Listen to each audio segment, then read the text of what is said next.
Welcome to Not Milk Never Milk. Subscribe if you're lactose intolerant.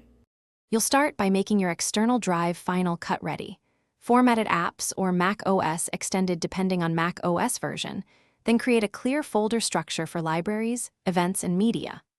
Once done, give the drive breathing room, leave at least 1/4 free for render and cache files so performance stays smooth. Now connect with a fast interface like Thunderbolt or USB-C and disable drive sleep. This prevents hiccups while you import and edit.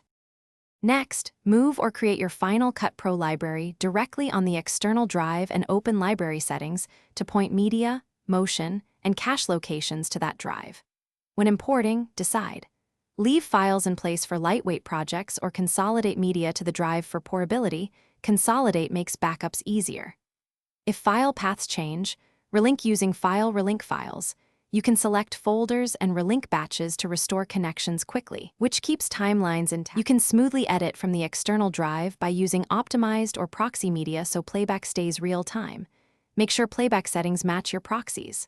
When it's time to export, either export straight from the drive or copy the final library to a local SSD for faster rendering. If something goes wrong, the drive disconnects or clips show offline, reconnect the drive, verify Finder permissions, and use relink files. This single troubleshooting step resolves most missing media issues and gets you back to finishing. Thanks for watching. If this was helpful, leave a like and consider subscribing. See you next time.